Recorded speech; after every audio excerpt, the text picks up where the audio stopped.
زوجہ خرم شرجیل رحیم یار خان سے پوچھتی ہیں کہ کیا نرینہ اولاد کے لیے دوا کھانا جائز ہے، یعنی کوئی ایسی دوا کھانا جس سے لڑکا پیدا ہو؟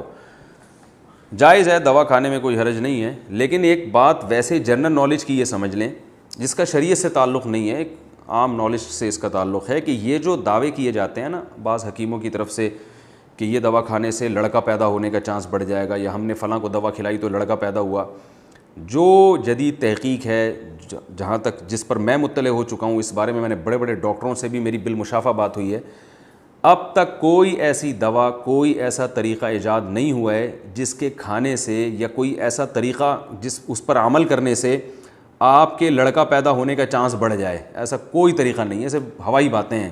ریسرچ کی دنیا میں میری معلومات کی حد تک ایسا کوئی طریقہ اب تک ایجاد نہیں ہوا ہے۔ بعض لوگ یہ کہتے ہیں وہ فلاں کی بیٹیاں پیدا ہو رہی تھیں، فلاں حکیم صاحب کی دوا کھائی تو لڑکا ہوا، تو وہ دیکھو فلاں کی دوا کھائی ہے تو لڑکا ہوا، ورنہ تو لڑکیاں ہو رہی تھیں۔ یہ فیصلہ کون کرے گا کہ اگر دوا نہ کھاتے تو کیا پیدا ہوتا؟ ہو سکتا ہے پھر بھی لڑکا پیدا ہوتا۔ ہم تو ایسے بہت سے لوگ جانتے ہیں وہ نرینہ اولاد کی دوائیں کھا رہے ہیں مگر پھر بھی بیٹیوں کی بیٹیاں ہی پیدا ہو رہی ہیں۔ تو وہ بعض دفعہ ایسے ہوتا ہے کہ دوا کھانے سے لڑکا پیدا ہوا، وہ دوا کی وجہ سے نہیں، وہ ویسے ہی ہونا تھا لڑکا۔ اللہ تعالیٰ جب چاہتا ہے کسی کو لڑکیاں دیتا ہے، جب چاہتا ہے لڑکے دیتا ہے، تو وہ حکیم صاحب کے کھاتے میں ڈال دیا جاتا ہے کہ ان کی دوا سے ہوا ہے۔ تو یہ تو ہے کہ اولاد جس کے نہ ہو رہی ہو تو دوا کا اثر ہوتا ہے اس میں، یعنی اولاد کا امکان بڑھ جاتا ہے، مرد کے اسپم میں اولاد کے جراثیم کی تعداد بڑھا دی جاتی ہے، یا حمل ٹھہرنے کا امکان بڑھ جاتا ہے۔ لیکن لڑکا ہو یا لڑکی، اس کا اب تک کوئی ایسی دوا ایجاد نہیں ہوئی ہے، لہذا میں آپ کو یہ مشورہ دے رہا ہوں کہ آپ ان دواؤں میں اپنے وقت کو اور صلاحیتوں کو برباد نہ کریں۔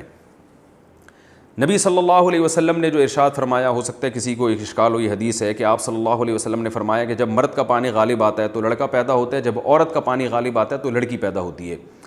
تو یاد رکھیں اس حدیث کو بھی، یعنی اس سے جو ظاہری مطلب نکلتا ہے نا، حقیقت کیا ہے اس حدیث کے، حقیقی معنی کیا ہے، یہ تو فیصلہ کرنا بہت مشکل ہے، لیکن جو جدید ریسرچ کی روشنی میں جو کچھ کہا جا سکتا ہے وہ یہی بات ہے کہ مرد کے جو جراثیم، مرد کے جو اسپم ہے اس میں ایکس اور وائی دونوں قسم کے جراثیم ہوتے ہیں، اور عورت کے پاس صرف ایکس ہوتا ہے۔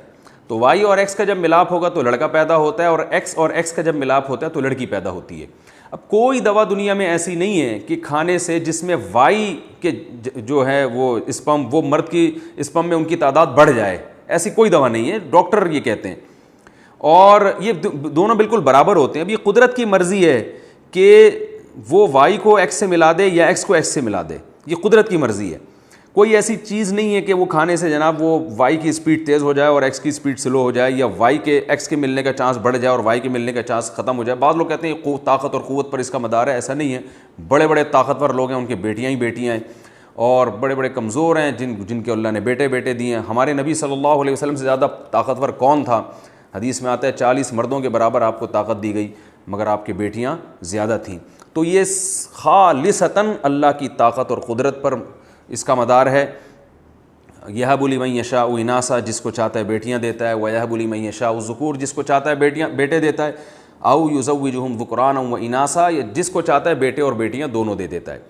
تو یہ جو حدیث میں آتا ہے کہ آپ صلی اللہ علیہ وسلم نے فرمایا کہ مرد کا پانی جب غالب ہو تو بیٹا پیدا ہوتا ہے، تو میری ایک ٹوٹی پھوٹی رائے کے مطابق، جو میڈیکل سائنس جو ہم نے ڈاکٹروں سے جو ریسرچ سنی ہے، صرف پڑھی نہیں ہے، باقاعدہ ڈاکٹر سے سنی ہے، میرے خیال میں حدیث کی روشنی میں اس کا مطلب یہ ہوگا کہ جو عورت کے اسپم ہیں اس میں صرف ایکس ہے، تو ایکس کو عورت کے پانی سے تعبیر کیا گیا، اور مرد کے پاس ایکس بھی ہے، وائی بھی ہے، تو وائی کو مرد کے پانی سے تعبیر کیا گیا ہے۔ تو جب وائی غالب آئے گا اور وہ ایکس سے ملے گا جا کے تو لڑکا پیدا ہوگا، اور جب ایکس جو عورت کے پاس بھی ہوتا ہے ایکس، تو یہ دونوں سیم ہوتے ہیں، جب یہ دونوں آپس میں ملیں گے تو لڑکی پیدا ہوگی۔ تو اس کو حدیث میں تعبیر کیا گیا ہے عورت کے پانی کے غالب آنے سے یا مرد کے پانی کے غالب آنے سے۔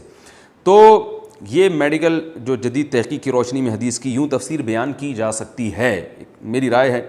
تو حاصل یہ ہے کہ یہ میں نے حدیث کو اس لیے درمیان میں ڈسکس کیا ہے کہ ممکن ہے میرے کلپ کے خلاف فوراً ایک کلپ آنا شروع ہو جائے کہ حدیث میں تو آتا ہے کہ جب یوں ہوتا ہے تو لڑکا ہوتا ہے، یوں ہوتا ہے تو لڑکی ہوتی ہے۔ وہ تو ٹھیک ہے، میں مانتا ہوں حدیث کا کون انکار کرتا ہے، لیکن یوں ہوتا کب ہے؟ کیا یہ دوا کھانے سے ہو بھی جاتا ہے ایسا؟ ایسا نہیں ہوتا. یہ اللہ کی منشا اور قدرت سے ہوتا ہے کہ اللہ جب لڑکا پیدا کرنا چاہتے ہیں مرد کے پانی کو غالب کر دیتے ہیں, یعنی وائی کو ایکس سے ملا دیتے ہیں, اور جب اللہ تعالیٰ لڑکی پیدا کرنا چاہتے ہیں تو ایکس کو ایکس سے ملا دیتے ہیں. اور یہ انسانوں کے ہاتھ میں اس لیے بھی نہیں دیا گیا کہ یہ جو انسان کی بقا کے لیے جو بیسک اور بنیادی چیزیں ہیں ان میں قدرت انسانوں کی مداخلت برداشت نہیں کرتی ہے. اگر ایسی کوئی دوا ایجاد ہو چکی ہوتی تو لوگ کھا کھا کے لڑکوں کا ریشو بڑھا دیتے, لڑکیاں مارکیٹ سے شارٹ ہو جاتی. تو جب لوگوں نے قدرت کے کام میں دخل اندازی دی ہے غلط طریقے سے, وہ اس طرح سے دی ہے کہ لڑکیوں کو ماں کے پیٹ میں قتل کرنا شروع کر دیا, جیسے کہ چائنا میں اور انڈیا میں ہوتا ہے کہ لڑکی کو پیدا ہی نہیں ہونے دیتے, ظلم کر کے قتل کر دیتے ہیں. تو قدرت تو ایک ریشو کے حساب سے دونوں کو پیدا کر رہی ہے, لیکن آپ اسے ماں کے پیٹ میں قتل کر دیتے ہیں. اس سے پھر یہ ریشو خراب ہوتا ہے اور لڑکوں کی تعداد بڑھ جاتی ہے, لڑکیاں کم ہو جاتی ہیں. اور یا دوسرا طریقہ یہ ہے کہ آپ فیملی پلاننگ پر عمل شروع کر دیں کہ 2 بچے ہی اچھے. اس کا بھی یہ نقصان ہوتا ہے کہ 2 بچوں کے بعد آپ قدرت کے کام میں ٹانگ اڑائیں گے, تیسرے کو روکیں گے, تو نتیجہ یہ نکلتا ہے کہ جن لوگوں کے 2 لڑکے پیدا ہو گئے وہ تو روک لیتے ہیں, جن کے لڑکے پیدا نہیں ہوئے وہ لڑکوں کی لالچ میں 6 8 بیٹیاں پیدا ہو جاتی ہیں ان کے ہاں. تو اس طرح سے بھی یہ ڈس بیلنس ہوتا ہے کہ لڑکیوں کا ریشو بڑھ گیا, لڑکوں کا کم ہو گیا. تو اس لیے قدرت نہیں چاہتی کہ قدرت کے کاموں میں ان چیزوں میں دخل اندازی دی جائے. اس لیے آپ جو ہے صحت مند رہنے کے لیے یقیناً دوا کھائیں, علاج بھی کریں, غذاؤں پر بھی توجہ دیں, ایکسرسائز پہ بھی توجہ دیں, لیکن اسپیسیفک اس چیز کے لیے کہ لڑکا پیدا ہو جائے اس کا کوئی بھی فائدہ نہیں ہوگا, اور ممکن ہے اس کوئی دوا کا کوئی سائیڈ ایفیکٹ ہو جس سے آپ کو نقصان ہو جائے. ریسرچ یہ بتاتی ہے کہ اس ریشو کو آپ اپنی مرضی سے اس میں کمی بیشی نہیں کر سکتے. کمی بیشی کر سکتے ہیں تو ظلم کر کے, وہ کیا ہے کہ بچی کو پیدا ہونے سے ہی روک دیں, یعنی ماں کے پیٹ میں اس کو مار دیں آپ, یا 2 بیٹے یا بیٹا یعنی 2-3 بیٹے پیدا ہونے کے بعد پھر آپ پیدا ہی نہ ہونے دیں, جو کہ وہ بھی نیچر کے خلاف ہے, کیونکہ ظاہر ہے مرد میں بھی خواہش ختم نہیں ہوتی, عورت میں بھی ختم نہیں ہوتی. تو جب آپ اس کو حلال طریقے سے پورے کریں گے تو نتیجتاً اولاد پیدا ہوگی. تو یا تو پورا ہی نہ کرے انسان یا غیر فطری طریقے سے پورا کرے, اس سے پھر اولاد رکتی ہے.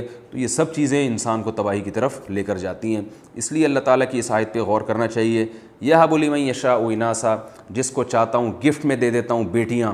دیکھیے یہاں اللہ نے ہبا کا لفظ استعمال کیا, ہبا کہتے ہیں گفٹ کو, تو بیٹیاں بھی نعمت ہیں, ورنہ اللہ اس کے لیے گفٹ کا لفظ استعمال نہ کرتا, ہبا کا لفظ استعمال نہ کرتا.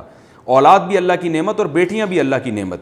تو اگر نعمت نہ ہوتی تو گفٹ تھوڑی کہتا اللہ تعالیٰ. اس لیے اللہ جو دے دے اس پہ خوشی منانی چاہیے, عقیقہ کرنا چاہیے, دعوت کرنی چاہیے, اور اللہ تعالیٰ صحت مند اولاد دے دیں, ہزاروں گنا بہتر ہے اس سے. میں نے ایسے لوگ دیکھے ہیں جن کے بیٹیاں ہیں وہ منہ لٹکا کے بیٹھے رہتے تھے, لیکن انہی کے جاننے والوں میں لڑکا پیدا ہوا, معذور لڑکا پیدا ہو گیا, ساری زندگی کے لیے آزمائش بن گیا.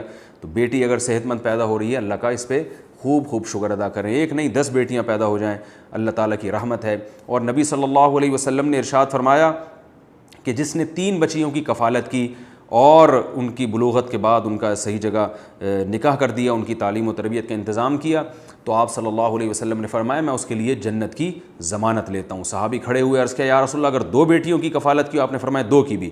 تو بیٹیوں کے بارے میں بھی ہے, بہنوں کے بارے میں بھی ہے. تو اتنی بڑی بشارت ہے. تو 6 بیٹیاں جس کی ہو گئیں تو ڈبل ضمانت ہے, تو اس پہ خوش ہونا چاہیے. بیٹیوں کی پیدائش پہ پریشان ہونا یہ غیر مسلموں کا شعار ہے. مسلم معاشرے میں اس کا تصور بھی نہیں ہونا چاہیے.